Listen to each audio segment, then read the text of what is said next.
Hi, I'm DJ Ware.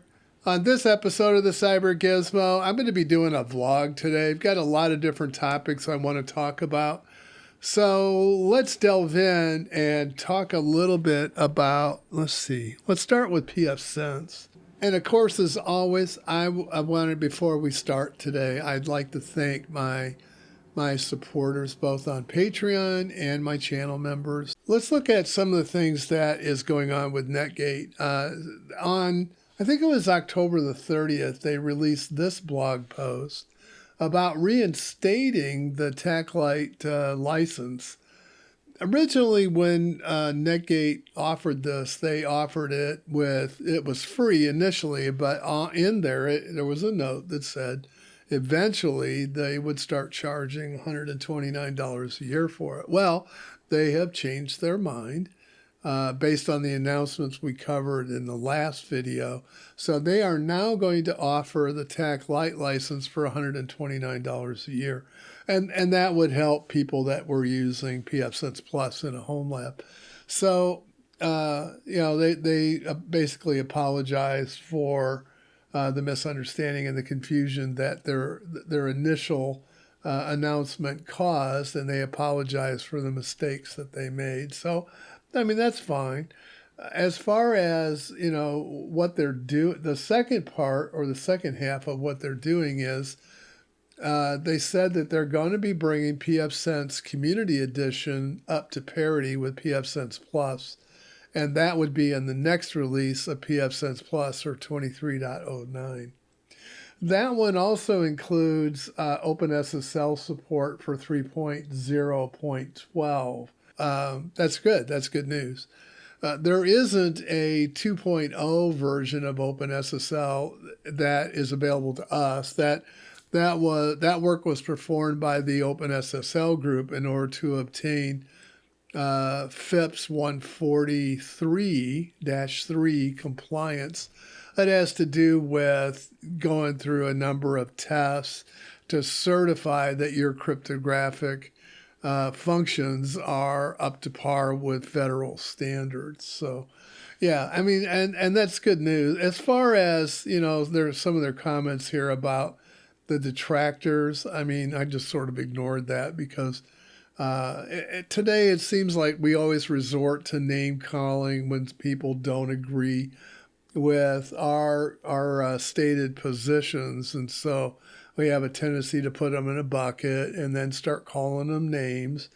Well, as far as I'm concerned, that kind of behavior right there is unprofessional. The other thing is Fedora.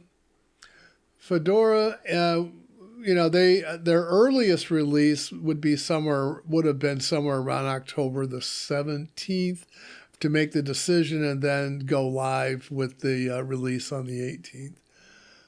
They ran into some issues or some bugs, and so they thought, well, they have a schedule that lays out basically 3 different release times.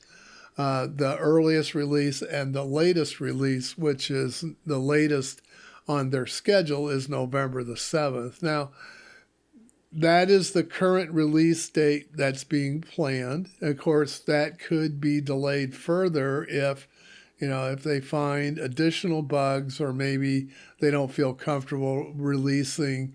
This current bug has to do with Raspberry Pi versions of Fedora 39. So they may not feel comfortable in releasing it based on, issues with the Raspberry Pi. And, I don't remember a time where they've ever missed their last date, but anything's possible. I would hope not, but, it's possible that they could. Hopefully that this problem that they're delaying to fix is fairly minor and they can bring it out. So, but currently it's planned for a release on the 7th of November. So we'll wait and see what's going on with that. You may have noticed that my workstation has changed. I am still running Asahi. So since we're talking about Fedora, I did switch over. Asahi now has a remix. It's a beta So the Asahi portion is a beta, and Fedora 39 is still technically in a beta. And so they call this their beta product. So, but this offers Fedora. It is KDE, and that's good. I mean, I decided to move over to it. I looked at, should I stay on Arch? I really like Fedora, so I think, yeah, I'm going to go back. The only problem that I have with Fedora is their choice of their file system, but I think I can work around that. The Mac Mini has a pretty high-speed drive, so I'm kind of interested to test it and see how well it performs under this in comparison to what a PC would do, for example. So I've been running this for 3 days, so it's kind of early to say, yeah, I think it's okay, or no, I don't think it's okay. The only issue that I have seen is if I leave it unattended, it goes into hibernation mode, that's minor. I can fix that. If I log out, then it will just quietly go to sleep, and yeah, no big problems at all. So I haven't run into anything earth-shaking yet, but then, I've just started to use it. So the other thing, the next thing I want to talk about is reptile malware. I had a question on one of my videos, and I'm sorry, I can't find it again. So I don't know, does YouTube eat these, or do people just delete them after a while? But I had a question from one of my viewers who asked about, hey, DJ, we're running into issues here when we install Linux that we suspect that malware is getting onto the system during the install. Is there a way that we can protect ourselves during the installation and in order to get it to a point where we're able to bring up the system and then begin hardening? So I did some research as to what might be the issue here. There is a open malware for Linux that has not been closed according to the CVE. It's always hard. It used to be easy to tell with CVEs if they have been closed. They used to say closed, but they don't say that anymore. They say assigned, and then at some point there'll be a fix that will appear. So, but there isn't any fix that has appeared yet for this one. It's called Reptile Rootkit. It's been made publicly available on GitHub, which thanks. That's really nice of you to do that. So if you are concerned about this, we can kind of go through this. This was published back in August, I think on August the 3rd of this year, 2023. There's been a number of write-ups on this. So I'm looking at the ASEC, which is the group of security researchers that took it apart, figured out how it worked, and so forth. But I think I can, let's just get this maybe into a little bit bigger picture for you to look at. So basically the way this works is the rootkit is installed, and I think this is exploiting a open vulnerability that was in the Linux kernels that would allow the rootkit is actually running in kernel mode. And of course, once you're in kernel mode, you've got basically root access. I think it tries to it does port knocking back to its home base. And there's a number of packets here, a number of ports that it can use to do that. Once that is set up, there's communication that goes back that the Reptile toolkit will then set up a reverse shell that is masqueraded off from your system so that you can't easily detect it running. And then the CNC machine sends a message to it to initiate whatever payloads they want it to deliver. So they start delivering a payload that is then injected into the kernel mode via the Reptile toolkit, which can then take over and do things like start to encrypt your file system or whatever they want their script to do. So They did analysis on all of the things that it does, how it conceals itself, and then they identified some commands that could be given to the rootkit to show or hide itself or its files, hide or show processes, hide the file contents of the file tampering that they're doing. So basically, prevent you from being able to detect it from being there. Granting root privileges can hide its network connections, hide or show the network communications. So I guess that would be, for testing, but you wouldn't necessarily want to show it if you were actively on another system. Then down here they go through kind of an analysis of a particular configuration that they found and what ports they were using. So the main port 666 is used to receive the magic packet from. It sends the packet to the home server and then gets a reply. Those can go out on 666, either TCP or UDP. And then the configuration that is delivered with the rootkit contains what host to connect to. There's also a port 80 that's available for TCP or UDP. That's the remote port for communication, I guess, with the...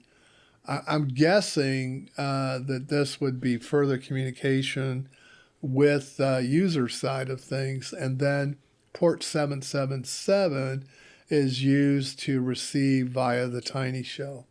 So, and then there are different hosts for that as well. And then you have the protocol it wants to use, the password and the token that it phones home with in order to gain access to the command and control center. What is this actually based upon? Well, in this particular article, they don't say, but I did find one, where it talked about a possible vulnerability that this might have leveraged.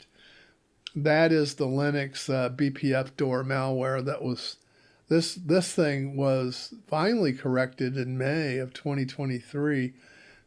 And the best we can tell is that this went unchallenged and undetected for up to 5 years. So yeah, this thing has been floating around for a while. This is fixed in 5.15, also 6.2. There's a number of them that you can look at their CVE. It talks about it, about which Linux versions. This might even tell you here too, but it sort of has the same kind of idea and the way it works, except it also shuts off all the signals. So you can't shut it down with anything conventional. Now I notice, yeah, they don't protect. It can't protect against the ones like the unstoppable ones that could kill it out of memory, but it does kind of a similar thing. It phones home. It doesn't say it does use a magic packet, and then this operational diagram is a bit of a eye chart. But I did see one of these that was a lot easier to read. So they say that it was using a vulnerability that was CVE'd back in 2019. But it was actually discovered in 2018. So I think it was at the end of 2018, and then they actually addressed the CVE in 2019. So yeah, and that was done. That was reported by CrowdStrike. So we do have some issues, and I thought, well, since he asked me this question, what could we do to maybe mitigate some of the risk from things like this? I did some testing. And I'll share some video with you here. I'm not going to go through the steps again, but I did record it, and I'll show you that. The latest version of Ubuntu has a mode where you can disable the network while you're installing. However, it doesn't seem to work. Now here it says I have a choice. Use the wired connection. There's no Wi-Fi devices. or I don't want to connect to the internet just now. So yeah, we'll see if that helps. Well, if I update to the installer, it's gonna reconnect me to the reconnect me to the internet. So let's just see what happens. I want to do a full install. We don't want to do any of that because it may have to go out. Maybe I should just do a default so that we don't want to touch the internet at all. But I do notice, see, it's up. I wonder what would happen if I disconnected it. All right, I disconnected it. Let's try the install. See if it fails or whether it'll work. I mean, I'm going to be curious. So we can turn off but I would have thought, all right, so maybe all that message is that it's not going to try to connect to the internet, but it still leaves my network up. Hopefully this means that it's down and it won't configure it. Yeah, I can't report it because I'm not on the internet to report it with, so we don't know what happened. Yeah, okay. So, yeah, I'm not quite sure. That's apparently not going to work. It was stayed on. I could plainly see the network is up and running. So by the network manager status up in the right hand corner. So I don't know what their intention with that was. Maybe it actually reads not to talk to the internet, but to me there ought to be a way to just turn the network off. Well, you can obviously you could unplug your machine from the network, and if you're on a VM, just don't configure the network interface into the virtual machine. Now, later on, that means you're going to have to manually go in and set up your network and then probably go in and set up your repositories as well, because usually those are hooked together. The other one I tried was Debian 12. Debian 12 also has a way to say go ahead and turn off the network. It's kind of weird how you find that. Once it recognizes and it starts to configure the network, if you back up, you'll see the option to proceed without a network. Well, we could try that.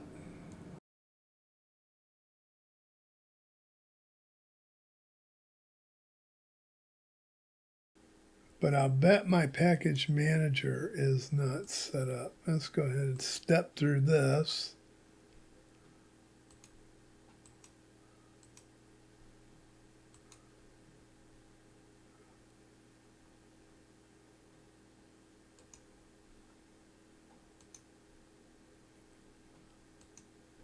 If I'm right,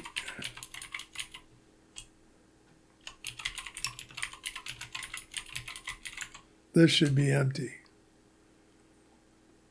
And it is. It's just got the CD-ROM. So yeah, I would have to reconfigure all of that. It is up on the network though. Yep. So I guess the best way to do this is just unplug it from the network before you start. In a VM situation, just don't configure the network card at all. But again, it didn't seem to do anything. Yeah, it comes up. The network is remaining up all through the install, and it's still up even on the first boot. So, which kind of surprised me. The only thing it didn't do was it didn't reconfigure the repos. So, yeah. Anyway, the other thing that you could do besides unplugging is don't plug the network back in until you have a firewall that is up and protecting your outbound. So, and if you're using IP filters, the first thing I would do would be to disable all all outgoing traffic and all incoming traffic. That way you're starting from a completely shut off network as far as, I mean, no packets in, no packets out, which means you're going to have to be working off the console in order to do this. So that means that if you're on a virtual machine, you're going to need some access to the console. SSH is not going to work, obviously. And in fact, if you enable that for that last rule, you won't be able to use SSH anymore. So because your connection will die in midstream. Then the next thing I would do is I would put in probably a logging so that you can see what packets were ejected. Take a look and see what with the SS command, see what packets, what ports you actually have listening, and also you can also run that to show all of them, so you can see which ones are being used to communicate with. The other thing you're probably going to have to do is take a look at your repo libraries and the configuration files to find out. Now, Fedora, for example,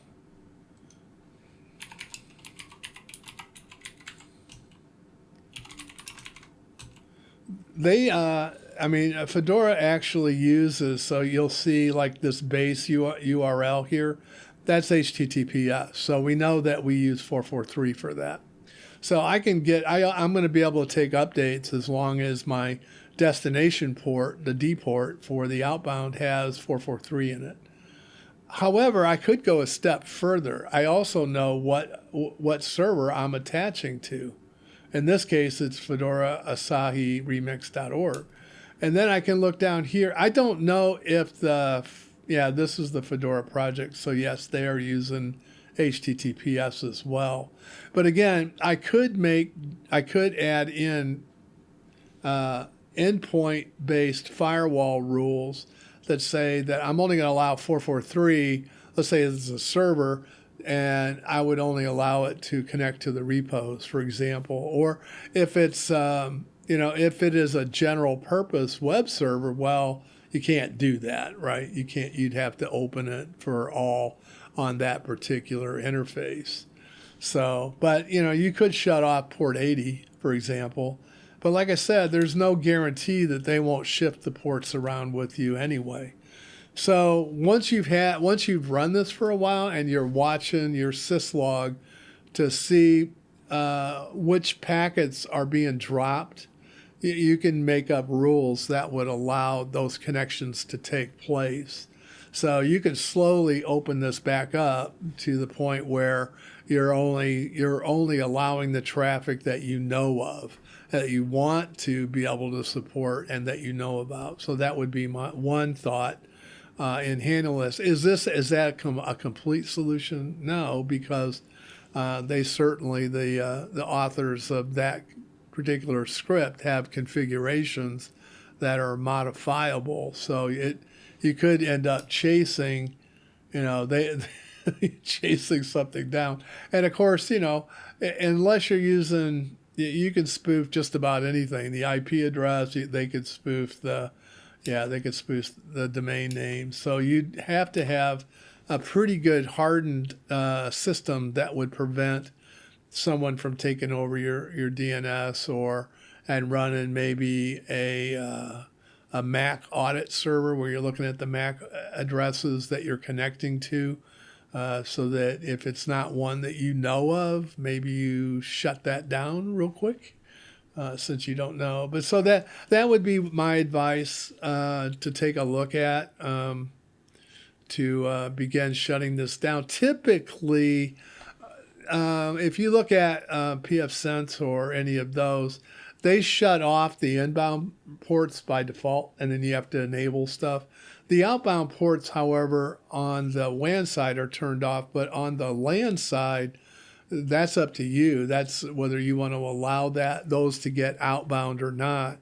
So if you're concerned that maybe that malware could somehow get across because you're dragging it across from a website that's contaminated, and you're dragging it across into your machine, then yeah, you might want to also configure each of the machines that way as well. So It's not, this is not going to be an easy world to live in. It's getting more sophisticated on some of the things that we have to battle with. So I just wanted to make you aware of what my thoughts on. Maybe you guys have some other thoughts. Just leave them below. Because we're all in this together, and the more minds that can look at this and come up with ideas, the better. So that's just my initial thought on it. So